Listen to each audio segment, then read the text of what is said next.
Well, hello.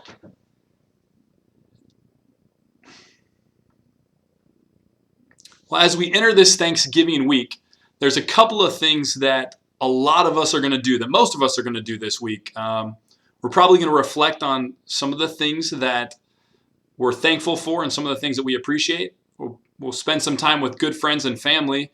We'll eat some really good food. And if you're like my family, you'll watch some football. And for those of you that know me, you know I'm a big football fan. And so I thought, as a follow-up to our last coaching event where we talked about, it was entitled Mind Over Money. We talked about our perceptions versus the reality. And I wanted to tie that in this Thanksgiving week with football. So I have to forewarn you, if you're not an NFL fan, you're not a football fan, just turn off this video and wait for my next one to come. But if you are an NFL fan and enjoy football, you're going to appreciate this sort of example of perceptions versus reality and how we can tie that into our finances. So I'm going to give you two different quarterbacks here. Quarterback A, we'll call one, and quarterback B. Let's compare some of the statistics. Quarterback A, and now this is in their first 98 starts as quarterbacks. Quarterback A, 62% completion percentage. Quarterback B, 65. Quarterback A, 16,000 yards passing and 98 touchdowns. Quarterback B, 26,000 plus yards passing and 187 touchdowns. So over 10,000 more yards passing, over twice as many touchdowns in his first 98 starts. Quarterback B also has a 92.9 total QBR in second half and overtimes this year, which is by far number one in the NFL. So the most clutch, best second half, fourth quarter, overtime quarterback in the NFL right now, this season, 2014. Quarterback B also has a career fourth quarter passer rating of over 100, which is far and away better than the next closest of active quarterbacks, which is Aaron Rodgers. Here's what's interesting. Quarterback A is Troy Aikman. 3 Super Bowls, a Hall of Famer, Super Bowl MVP, widely considered, one of the best quarterbacks ever.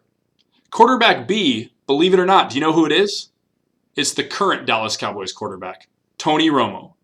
Widely perceived by many to be unclutch, not good down the stretch, bad in fourth quarters, and you say, well, the actual data doesn't support that. He's actually currently, of current quarterbacks, the best career passer rating in fourth quarter and overtime. He has the best total QBR in the second half and overtimes this season in the NFL.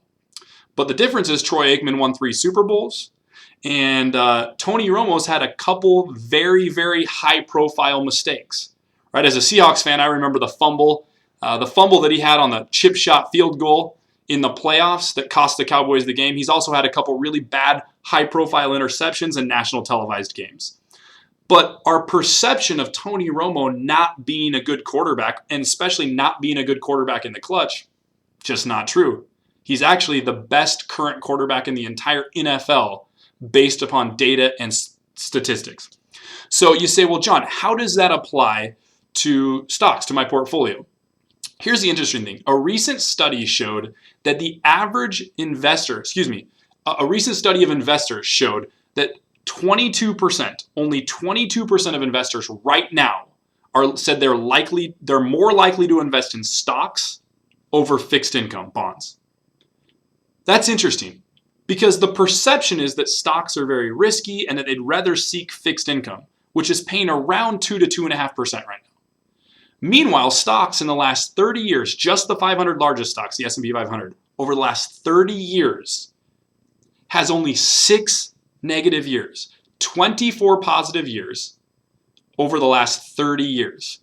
You would have over 25 times your initial investment from 30 years ago, $100,000 to $25 million over the last 30 years in the stock market, in the S&P 500. Yet right now, even after only 6 negative years in the last 30, 1 negative year in the last decade, only 22% of investors said they're more likely in a recent study to invest in stocks over fixed income. Isn't that interesting how powerful our perceptions are? Tony Romo is a choke artist and not clutch. The data says the exact opposite. The stock market is risky, and I'd rather invest in bonds. It's not what the data shows. So I hope for those of you that weren't able to attend our last coaching event, you can make the next one. These were some of the things that we talked about. So I want to wish all of you a happy Thanksgiving. Have a great time with friends and family, and have a great time watching Tony Romo and the Cowboys. Let's see if the perception reigns true or if he comes up with a big win for the Cowboys. We'll talk to you soon. Bye-bye.